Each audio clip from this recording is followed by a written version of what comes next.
Dans ce cours, nous allons faire très souvent référence à la notion de modèle pour désigner un système structuré de connaissances permettant de décrire, de comprendre et d'expliquer un phénomène, en l'occurrence ici l'apprentissage. Remarquons que la notion de modèle est loin d'être réservée à la psychologie ou aux sciences de l'éducation. Elle est largement utilisée tout autant dans les sciences exactes que dans les sciences de la nature ou les sciences du vivant. Ainsi, on parle de modèle en physique, en chimie, en biologie. Par contre, la notion de théorie est généralement réservée à certaines disciplines comme la physique ou les mathématiques, car il s'agit dans ce cas de fournir une explication à caractère universel, à laquelle ne peuvent prétendre des disciplines comme la pédagogie ou la psychologie. En sciences humaines, la connaissance que l'on a des phénomènes n'a donc pas la valeur universelle qui caractérise les sciences exactes. Tout fait, même démontré à travers des méthodes d'investigation rigoureuses, n'a de sens qu'à travers l'interprétation qu'il recevra à l'intérieur d'un système structuré de connaissances, que l'on désigne par le terme modèle. C'est donc sur la notion de modèle que nous appuierons dans ce cours, en insistant sur le caractère relatif de l'explication apportée aux phénomènes liés à l'apprentissage. En effet, comme vous aurez tout le loisir de le constater dans le déroulement de ce cours, la compréhension des phénomènes d'apprentissage a évolué au fur et à mesure du temps, et les concepts qui avaient la cote hier ne l'ont plus nécessairement aujourd'hui.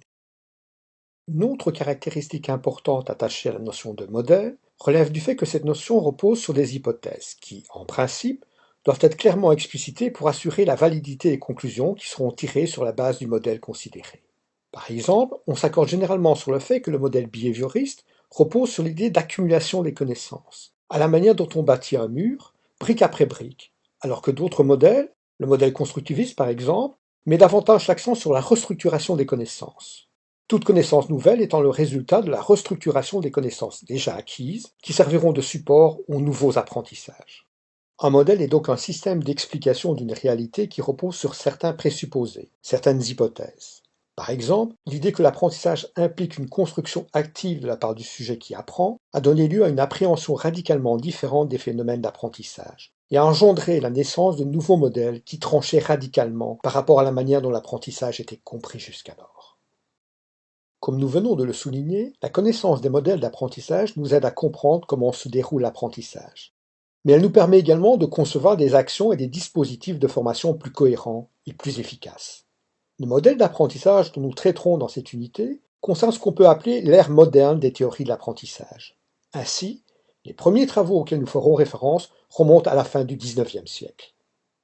Sans nier l'apport des grands philosophes de l'Antiquité comme Platon ou Socrate, ou encore des théoriciens de la pédagogie du XVIIIe et XIXe siècle, tels que Comenius, Rousseau, Pestalozzi, nous considérons que ces travaux, malgré l'impact qu'ils ont pu avoir sur les conceptions pédagogiques en vigueur à l'époque, ne conduisent pas à un ensemble de connaissances constituées sous la forme d'un modèle. Dans ce cours, nous considérons les 6 grands modèles qui structurent les conceptions modernes par rapport à l'apprentissage, à savoir le behaviorisme, le néo-behaviorisme, le gestaltisme, le cognitivisme, le constructivisme et le néoconstructivisme. Parallèlement à ces 6 modèles de l'apprentissage dont nous venons de parler, nous traiterons aussi dans ce cours de certains modèles de l'enseignement. La distinction entre modèle d'apprentissage et modèle d'enseignement tient essentiellement au fait que dans le premier cas, on s'intéressera en priorité à expliquer et à décrire les démarches d'apprentissage mises en œuvre par l'apprenant pour acquérir de nouvelles connaissances, alors que dans le second, on s'attachera à présenter les manières efficaces d'enseigner afin de faciliter l'acquisition de ces connaissances par l'apprenant. Dans certains cas, un modèle d'enseignement est directement inspiré par un modèle de l'apprentissage. C'est ce qu'on observe notamment à propos des modèles behavioristes et néo-behavioristes. Ainsi, le behaviorisme est au départ typiquement un modèle d'apprentissage fondé sur une démarche expérimentale très stricte, basée sur des études réalisées chez l'animal. Le chien chez Pavlov, le chat chez Thorndike, la souris ou le pigeon chez Skinner. Par la suite, sous l'impulsion notamment de Skinner, de cette théorie de l'apprentissage est né un modèle de l'enseignement sans erreur, qui a notamment été exploité dans le cadre de l'enseignement programmé. L'exemple du behaviorisme illustre la situation où une théorie de l'enseignement a une théorie de l'apprentissage pour fondement. Ce n'est toutefois pas toujours le cas. Par exemple, la pédagogie de la maîtrise n'est pas strictement fondée sur un modèle d'apprentissage particulier, mais elle est influencée par plusieurs modèles, notamment le modèle néo-behavioriste et le cognitivisme, qu'elle s'efforce d'intégrer pour formuler des propositions cohérentes en vue de rendre l'enseignement plus efficace. Comme l'illustre le schéma présenté, la plupart des modèles d'enseignement qui seront étudiés dans ce cours sont influencés par plusieurs modèles d'apprentissage. C'est le cas de l'enseignement direct, de l'enseignement par imitation ou de la pédagogie par découverte, alors que l'éducation cognitive met essentiellement en œuvre les idées développées dans le cadre du modèle cognitiviste. Pour expliquer l'apprentissage, les modèles que nous étudierons feront appel à deux catégories de facteurs. Des facteurs internes à l'individu et des facteurs externes, principalement issus de l'environnement ou du milieu. Parmi les facteurs internes qui influencent l'apprentissage, certains sont liés à l'hérédité, alors que d'autres sont acquis par l'individu tout au long de sa vie.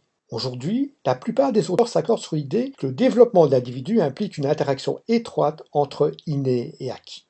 La génétique fournit le plan de l'organisation cérébrale de base, à partir de laquelle l'environnement va favoriser le développement de certaines capacités et en inhiber d'autres.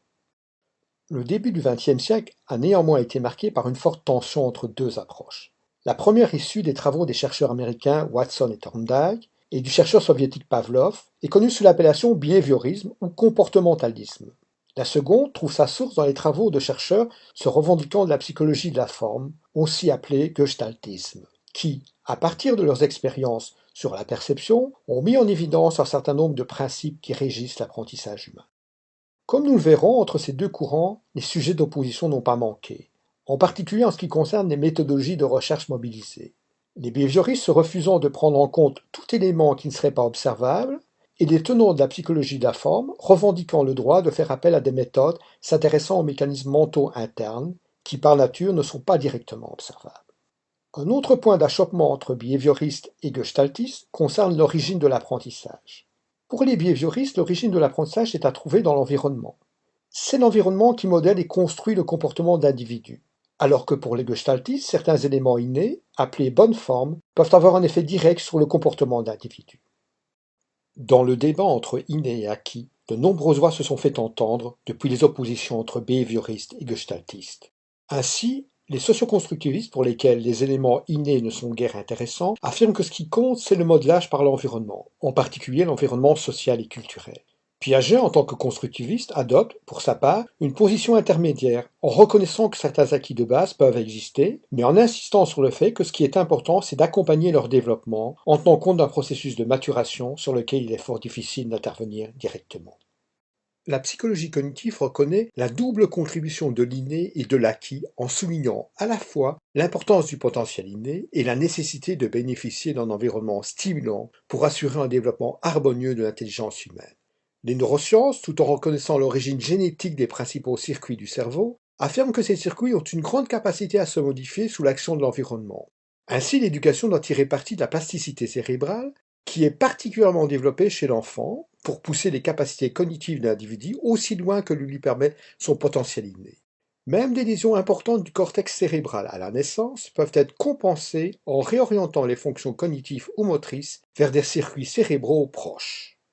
C'est à participer à ces débats d'idées qui ont jalonné le siècle dernier et qui se prolongent jusqu'aujourd'hui que nous vous invitons dans ce cours, tout en n'oubliant pas que l'intérêt de ces modèles dépend non seulement de leur valeur heuristique, mais surtout de leur capacité à générer des pratiques pédagogiques susceptibles d'améliorer l'apprentissage.